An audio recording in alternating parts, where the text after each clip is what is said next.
Hi, my name is Holly Chen. I'm a growth advisor. I'm excited to join you for the MarTechFest Delve. Today, I'm going to talk for about 15 minutes about the new growth playbook for enterprise corporations. I may not be able to join the live chat, but my contact information is at the end of this presentation. So please feel free to reach out if you have any other questions.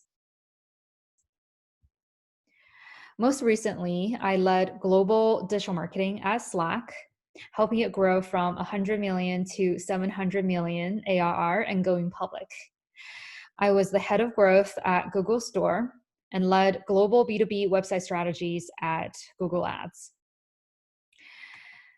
We're all very familiar with Mr. Smith here, who represent the enterprise growth model in the past. Mr. Smith here, constantly making cold calls and try really hard to keep anyone on the phone for 5 seconds. None of us really enjoy getting those phone calls or receive those cold outreach emails. In the recent years, we see a new growth model for enterprise corporations. Users do their own research online, they sign up on their own, and as their usage increases, they pay, often also on their own. In fact, Google did a research about B2B user behavior, and they found that 45% of B2B influencers are between the ages of 18 and 34. So the B2B buyers are much younger nowadays. 81% of B2B influencers are not at a C-suite level. So the influence is by committee rather than top-down only from the CIO or the head of IT. 60% of B2B influencers have final authority or heavy influence on the purchase. So the authority is spread and decisions are made more decentrally. According to a research done by Forrester about the user behavior, when B2B buyers are asked about their purchase preference, 53% of them said they prefer to gather information online on their own. 59% said they prefer not to interact with a sales rep. 74% feels that buying from a website is more convenient. 93% prefer to buy online when they've made a decision to purchase. A very high 62% of B2B buyers say that they can now develop a set of selection criteria or finalize a list of potential vendors based solely on digital content without ever speaking with the company. If we look at some of the most successful SaaS companies and the number of years it took them to grow from 1 million to 100 million ARR, companies like Slack, Intercom, Twilio, and Shopify didn't start with a sales team. They took much less time than companies with a top-down sales-driven approach.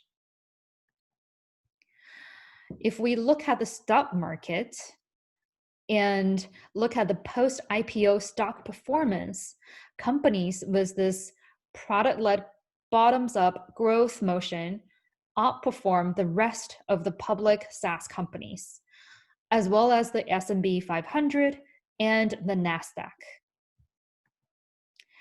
A case in point is Slack. This bottoms-up growth model is the secret sauce that propelled Slack to become the fastest growing SaaS company in history.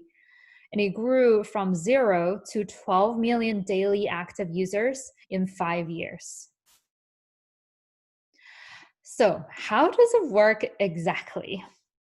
First of all, it is a loop, not a funnel.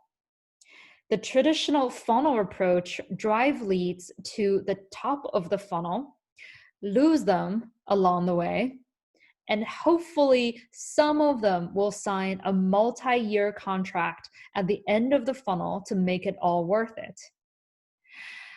And then they forget all about them until the renewal time. Now, the new loop approach works this way. First of all, the end users sign up for the product on their own after doing their own research. The barrier of entry is much lower as the product often offers free trial or free account sign up. Companies don't need to have a big sales team to do the cold calling, demo, online presentation, relationship building, and they're saving a lot of the acquisition cost. And next, the end users try the product, have a great experience. They want to invite their teammates to also use the product, often to have a better collaboration and productivity. Because the new team members were invited by their own coworkers, they're more likely to activate and really use the product. Over time, the users establish the user habit and either need to add more user seats or want more premium features, so they're also more likely to want to pay for the product. Now, as the good word circulates, other departments within the company start to adopt the product too. And as the usage increases, employees start to advocate the product to the IT department to pay for it. And the corporate IT department also wants to increase the security, privacy, and control. So when the sales team reaches out to upgrade to an enterprise plan to the company, and they're also more likely to do so. As a result, you have a higher net dollar retention and customer lifetime value. Passionate users often also tell their friends and people outside of their company about this product. So the word of mouth further lowers the acquisition cost of products of the next wave of new users. So what's the impact of COVID-19 on this new growth playbook? What we saw is COVID-19 really accelerated this trend. Enterprise B2B companies that relied on the sales-driven growth model are facing very tough challenges nowadays. In-person conferences are canceled. Salespeople are grounded from visiting their prospects. In-person demos are no longer possible. So the old model of let's go to a soccer game and drink some beer and be best friends is no longer working. At the same time, B2B buyers are now at home, spending more time online. They're on social networks, they're downloading white papers, they're attending webinars like this, and they want to try the product on their own time. A third factor is that B2B buyers are also more cautious with spending, and they're cutting budget on products that don't get a lot of usage. It is getting a lot harder to sell a multi-year contract with a big price tag.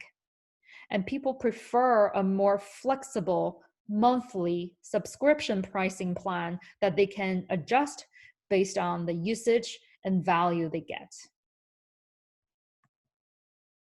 Now, let's look back at our growth playbook and look at the impact of COVID-19 on it.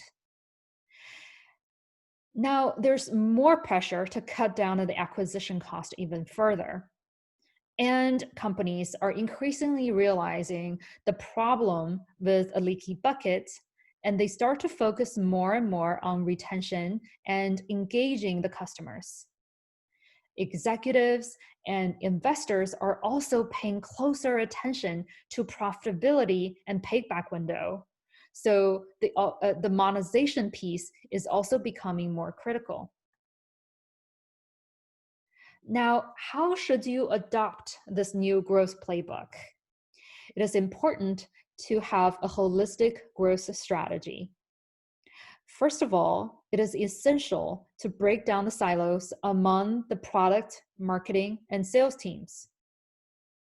In the past, marketing's job is done after they drive some leads for sales or after the new users sign up, and then the sales team or the product teams take over. But now we need to understand the entire user journey and really connect the dots between acquisition, retention, and monetization along the entire life cycle of the customer. I also find it really helpful to have a shared North Star metric that we all drive to and shared OKR among these teams. So we march towards the same goal and we share success.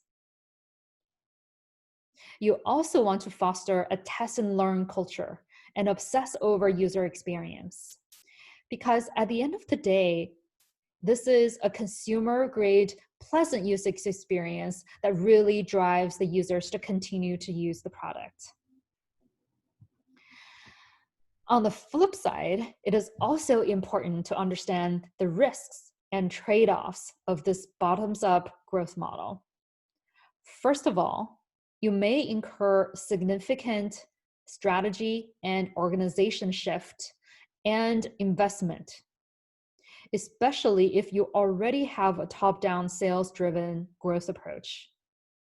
You need to hire people with the right expertise. You need to create a new data-driven experiment culture, and you need to adopt some new tools and systems to really make it work. Secondly, not all products can use this model.